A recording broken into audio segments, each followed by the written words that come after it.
We're now going to turn to our next innovation spotlight, and this is on the Achievable Foundation, which features innovative whole person approaches to responding to the evolving health and social needs of people with intellectual and developmental disabilities.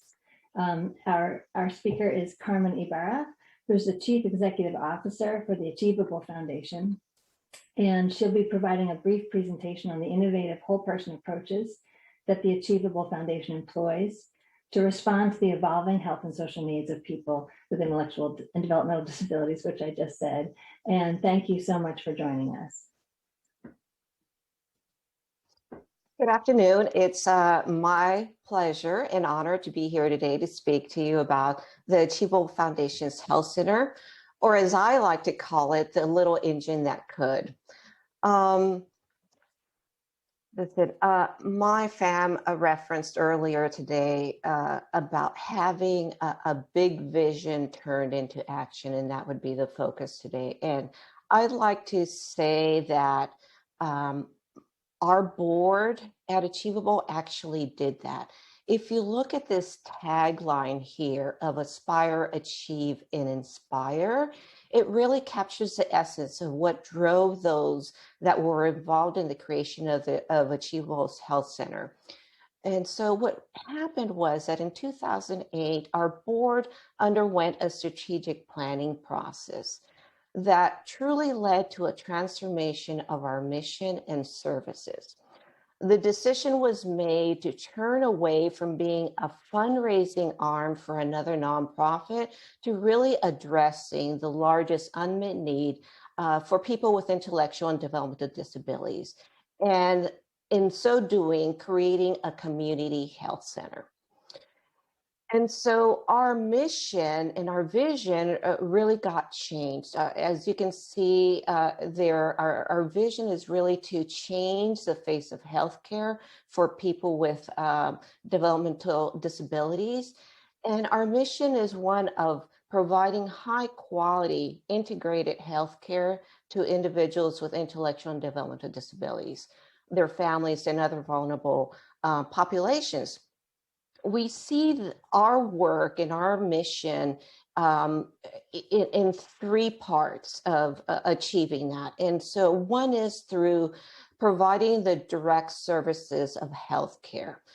Another very important one is advocacy. There is a lot of advocacy work that needs to be done around healthcare policy that promotes good practices of healthcare services, and we've been talking about finances, and so that's an important piece as well. And the other one is workforce development. Most educational systems do not focus on learning about people with intellectual and developmental disabilities. That's starting to change, but we often find that we need to train our own staff as we hire them. And so this becomes a really important aspect of trying to address these gaps in the educational system as well as in the workforce development. With that, one of the things that we really addressed kind of going in is in terms of our planning is looking at doing nothing about us without us. And so what this really talks about is don't make assumptions about what is needed. Make sure that there really is community input. And so this really became important philosophy for us as we were going through our transformation journey. We made sure we got community input on the needs, the services we were going to be offering, and the delivery of services, as well as even the physical space and layout of our health center. So in 2013, we became a federally qualified health center. Focusing really on health equity, providing the right care at the right time, being culturally appropriate, patient and family centered, and really reducing healthcare disparities. And so we became an FQHC primarily because of the prospective payment system. This is a very complicated system, but the bottom line is that we receive a higher reimbursement as an FQHC for our publicly insured patients, so Medicaid, Medicare, but primarily Medicaid. So this was an important aspect for us, and I'll address this a little bit more in a few slides. And so there was some really key components to our care. One is that it's certainly whole person centered. That also means that we look at the social determinants of health. We don't always, as was mentioned, I think on the first day, medicine cannot address all the issues that impact health, but we are certainly aware of it, and we try to address whatever we can, either directly or through partnerships when it's more appropriate. We provide comprehensive integrated care through, the whole lifespan, so all ages. And I think one of the other components of our model is that we provide longer appointments. It's not the 10, 15-minute appointments.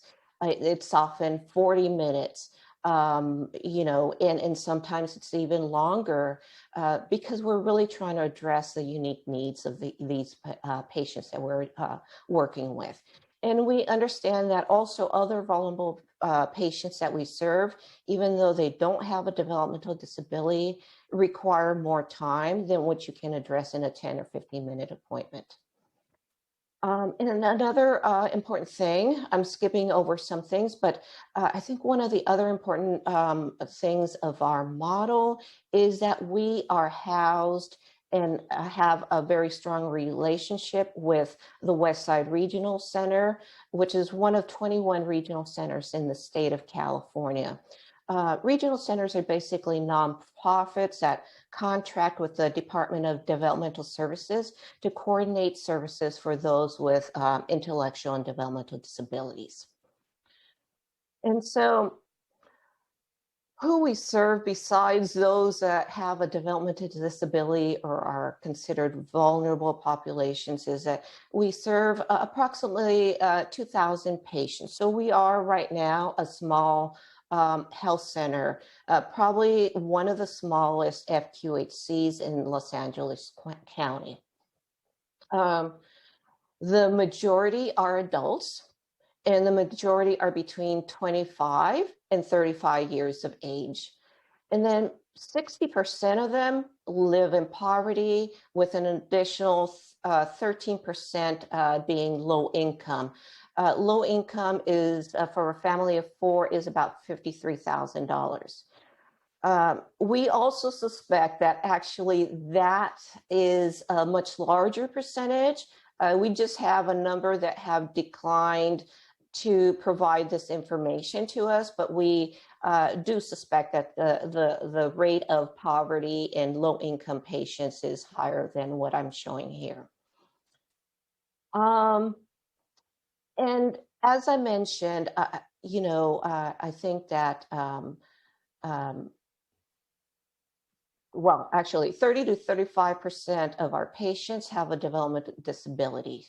And they're either the patients themselves that have the disability, or, they are family members of patients with a developmental disability. So where does our funding come from? And you know what? I have been oh, good. Somebody has kept up with the slides, because I forgot to say next. So thank you for that. This is where our funding comes from. It is pretty diversified. We have a good percentage that comes from Medicaid and government, our government grant, and we also have some fundraising. But I'd like to point out that 24% that's in the very front. This all came this last year from COVID-related funding, government funding. And so this is a concern because we believe that our funding, our expenses will continue. We still will have expenses around telehealth, PPP, overtime for staffing related issues, but that funding is going to go away. So it becomes a real problem. We're going to need to fill that gap either through increasing our visits or, our fundraising. And so I mentioned the PPS rate.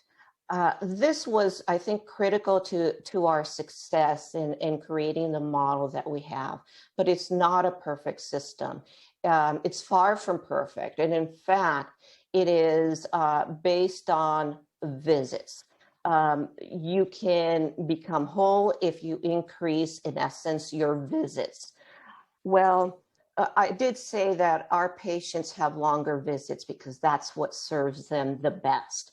And so it's not a great in terms of looking at the types of patients that we really serve and what works best for them. So California is starting to move towards a payment modernization system with community health centers. And, in concept, it's great because it will allow us to really make our funding whole so we can really focus on whole patient care so that we can continue to be innovative in our approach and do what's best for to meet the needs of our community. But the devil's in the details.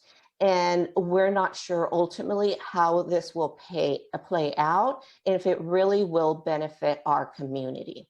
So we're kind of in a wait and see how this all develops, but I'm hopeful that this system will help us get to really a better financing so that we can truly meet the needs of our community. And I also like to just say that we just finished a case study that was funded by the Lucille Packard Foundation. And if you go to the next slide, it really talks a little bit more about our model and the impact that we've had, both with our patients, our funders, our community, and also with our volunteers and boards. So I think if you guys or any of you guys are interested in learning a little bit more about what we're doing, please do not hesitate to contact me, and I'd be happy to send over our case study or just have a larger conversation about what we do. And thank you for your time and the invitation today.